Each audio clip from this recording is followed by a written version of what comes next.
Our hearts and our prayers do go out to the families of our 6 fallen service members who've given their lives in defense of freedom and this country and America's interest. And I love my colleague and classmate Brian Mast, and he is a visible reminder of the service and the sacrifice that so many provide this country, and those who are brave enough to put on the uniform and put themselves in harm's way deserve our eternal gratitude, and they have it. Let's talk about Operation Epic Fury. The details, the latest of which were recounted this morning by the Secretary of War and the Chairman of Joint Chiefs of Staff. They've been remarkably transparent. As you know, last night, members of the House received another very thorough briefing on the operation. We had, of course, the Secretary of War there, Pete Hegseth, and Chairman of Joint Chiefs of Staff, General Raisin Kane. You had Secretary of State Marco Rubio. You had John Ratcliffe, Director of the CIA. We had legal representation from the Department of Justice. They answered questions forthrightly, and it was, I think, very helpful to a lot of the members, or everybody that participated. They have communicated at great length the details of the operation, both to Congress and to the American people. I think you can make an argument this is the most transparent administration in U.S. history. The Commander-in-Chief himself has been very forthright and very vocal about what's going on, answering questions and providing the insights that I think that people need. We're 4 days in so far on Operation Epic Fury. It's been limited, precise, and extremely lethal. It's been a remarkable success thus far, as recounted as recently as the last couple of hours by those leaders I mentioned. The early results are very encouraging. Iran's naval fleet is degraded. That was the first part of the mission, or at least the second part. The first part was the missiles, and its missile facilities in Iran and the stockpiles have severely depleted.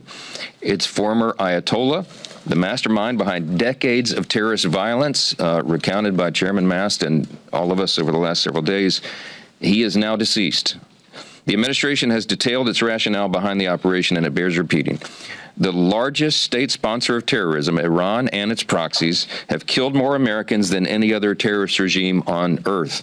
They are dedicated to it. They have been, and they say the quiet parts out loud. They wanted to wipe Israel off the face of the earth, and they'd like to take us out as well. We're the great Satan in their analogy and their misguided religion, and there was no way to appease them. In defiance of every American president since Jimmy Carter, the Iranian regime has pursued the means to acquire a nuclear weapon so that they could take that madness and that ideology to its full conclusion.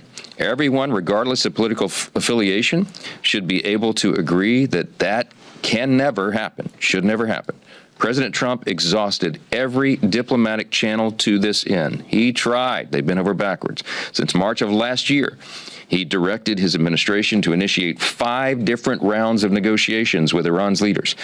Most recently, and along the way, they've offered sanction relief, normalization, and most recently, they even offered nuclear fuel for life if Iran would cease its domestic nuclear program. And they were rebuffed. Iran said no. Why? Because we all know why they were enriching uranium, and it had nothing to do with medical devices and energy supply. It was to kill their enemies, and the U.S. was at the top of the list with Israel. Think about that. While Iran dragged its feet, its leaders pressed forward with its nuclear ambitions. They were stalling because they wanted to kill us.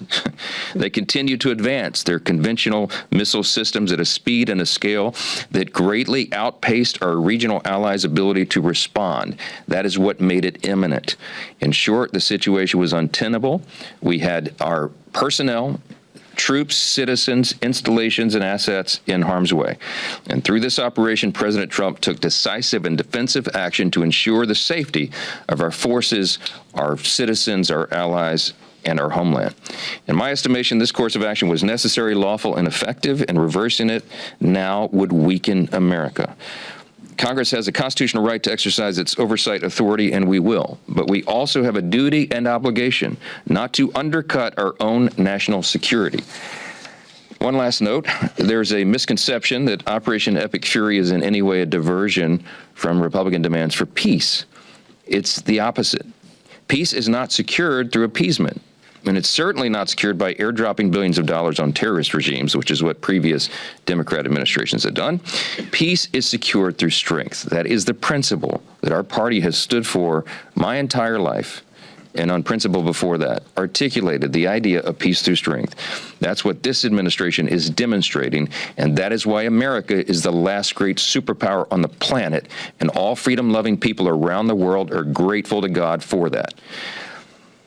Let's talk about DHS. It's been mentioned this morning. If we're being wise, now is the time to be vigilant at home and to ensure that all of our doors are locked, so to speak. Obviously, everyone understands that. It's a heightened threat environment. Global tensions are high, threats are constantly evolving, and America's adversaries are watching for any sign of weakness on our part. We cannot show them that. And yet, all this is happening. We have Democrats running around here playing political games in Congress. It's infuriating. They've shut down the very agency that is responsible for securing the homeland. The Democrats have shut down the agency responsible for keeping Americans safe. Unbelievably, they've already instructed their members to block funding. They sent out a whip notice to tell House Democrats, to instruct them, to give them the order to vote down Homeland Security funding.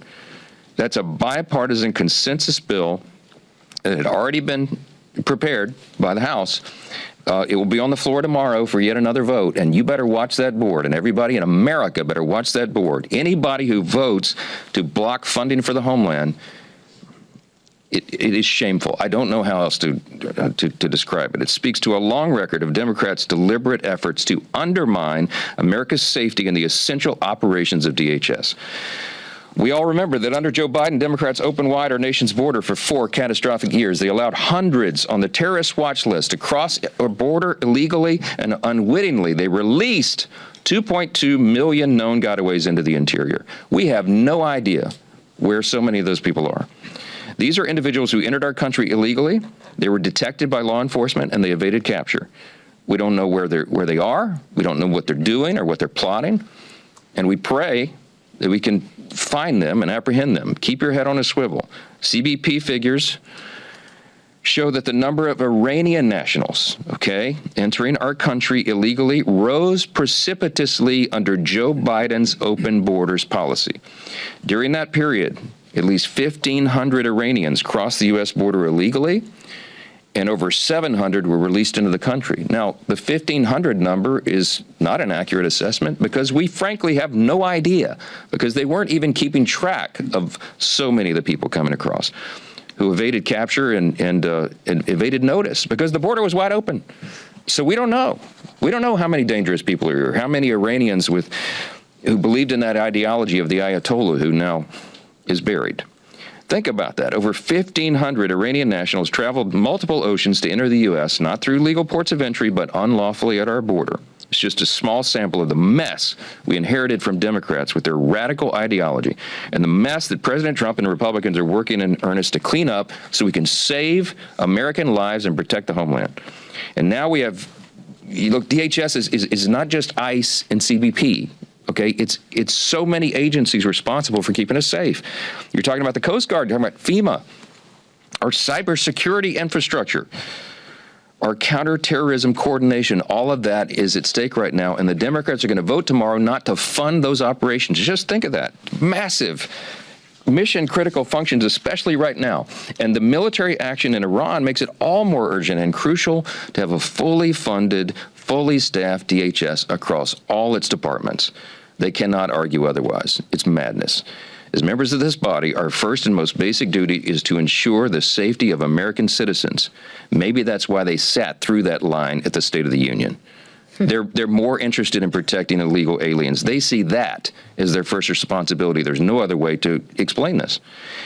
If they ever want to correct the impression that their party prioritizes the welfare of illegal aliens over the welfare of American citizens, tomorrow would be a great place to start. But they, again, have sent out a whip notice instructing Democrats to vote down Homeland Security funding. I had to drop the mic right here and walk out of this room. That's all you need to know.